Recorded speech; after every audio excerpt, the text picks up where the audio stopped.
There are some really crazy things that people say to you that they don't mean to hurt you. They actually think that they're helping you, but it might not land with you in the way that they think it will. Their words are centered around this idea of positive thinking when you have cancer. So they say things like, stay strong, everything happens for a reason, or just think positive. And if I'm honest, sometimes that pressure can make you feel way more alone than if you were in a room by yourself. Because when your life has been turned upside down, pretending everything is okay is not going to create peace. It creates exhaustion. In this video, I want to show you the difference between toxic positivity and a mindset that actually helps you to feel calmer, steadier, and more grounded, even when life feels uncertain. We're going to talk about why mindset matters when you have cancer, what mindset is not, and how to find peace without denying the reality. And by the end of this video, I want you to feel like you can finally stop fighting yourself emotionally. I'm Kathryn, your cancer coach, and I have lived cancer myself, so I know what I am talking about. And I have supported dozens of people on their own walk with cancer. What I'm sharing with you today doesn't come from some theory. It comes from lived experience of real people living with a cancer diagnosis, including myself.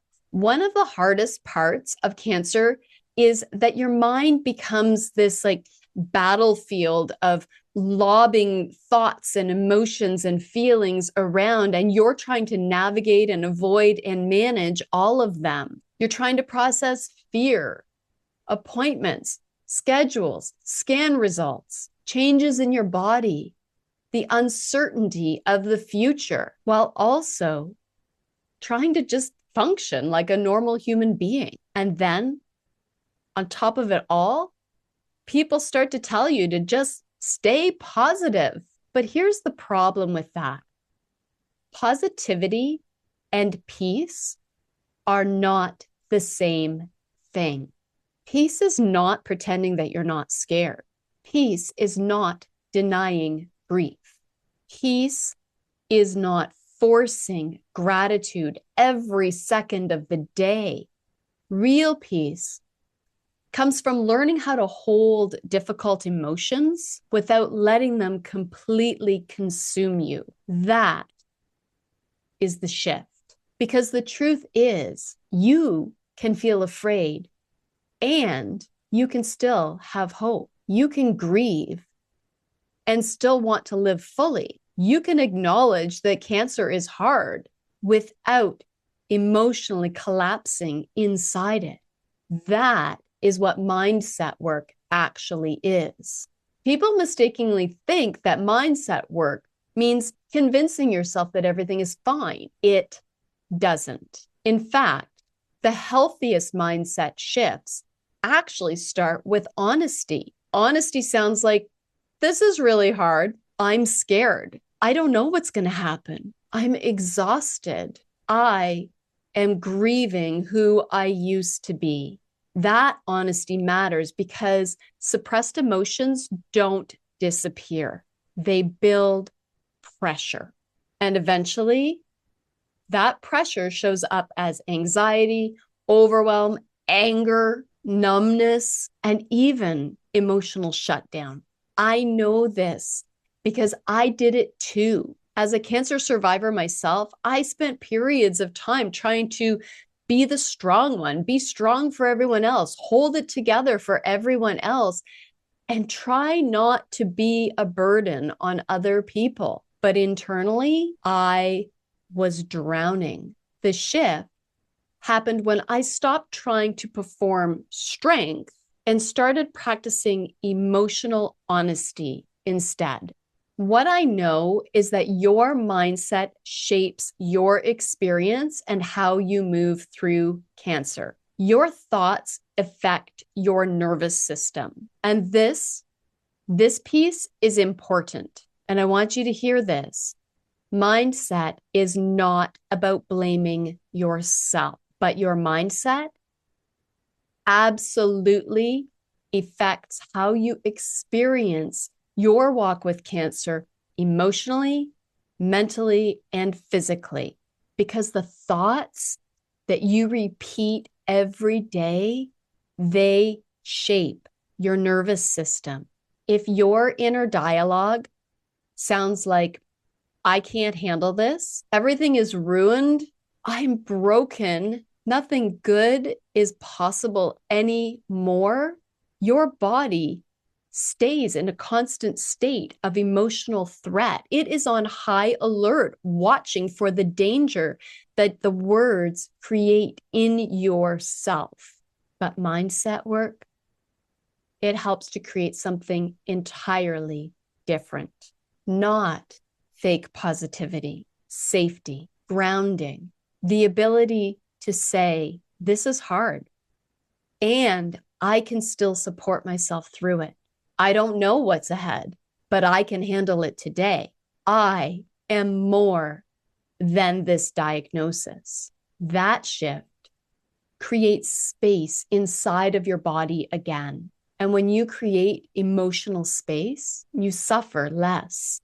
If this conversation is resonating with you, I want to invite you to take the next step toward becoming a cancer thriver. Inside the Cancer Thriver Pathway program, we work on the emotional and mental and mindset side of healing, so you can stop feeling stuck in survival mode and start rebuilding trust inside of yourself and in yourself again. The link is below whenever you're ready. But stay with me, because this next part might be the most important thing I have to say in this video. The people I see suffering the most emotionally are often the ones trying the hardest to control everything, every symptom, every outcome, every possibility. And that makes sense. Cancer can make you feel deeply unsafe. It creates uncertainty. It brings up big questions. But peace usually begins when you stop demanding certainty from your life and you start rebuilding trust in yourself again. Trust that you can face the difficult moments, that you can process emotions, trust that you can ask for support, that you can adapt, and that you can keep showing up every day. That is a very different kind of strength, not performative strength, not forced positivity, grounded strength, the kind that says, I may not control everything, but I am still here. That mindset changes people. It changed me, not overnight, but moment by moment, thought by thought, action by action. I want to give you something simple here to practice. The next time fear shows up, instead of trying to shut it down immediately, pause, put a hand on your heart, and ask yourself, what do I need right now? Not, how do I stop feeling this? But how do I support myself through this moment? Maybe you need to rest. Maybe you need to cry. Maybe you need connection. Or maybe you need quiet. That question changes everything because it moves you out of self-judgment and back into self-support. And healing grows much better in self-support than in self-criticism. I want you to hear this clearly because this is part of the shift. Finding peace does not require pretending that cancer is beautiful or easy or fair. Peace comes from no longer abandoning yourself inside of those hard and difficult moments. It comes from staying connected to yourself even when life feels uncertain. That, friends, is why mindset matters. Not because it magically removes difficult, but because it changes your relationship with difficult. And that changes everything. If you're tired of carrying this emotionally on your own and you're ready to start rebuilding your life from a place of trust and honesty and strength, I would love to support you inside the Cancer Thriver Pathway program. The link is below for you to explore when you are ready. And if this video helped you to feel even just a little bit more understood today, I'd like to invite you to subscribe below, because I make videos like this every week for people who are living with cancer and want more for themselves. I'll see you in the next video.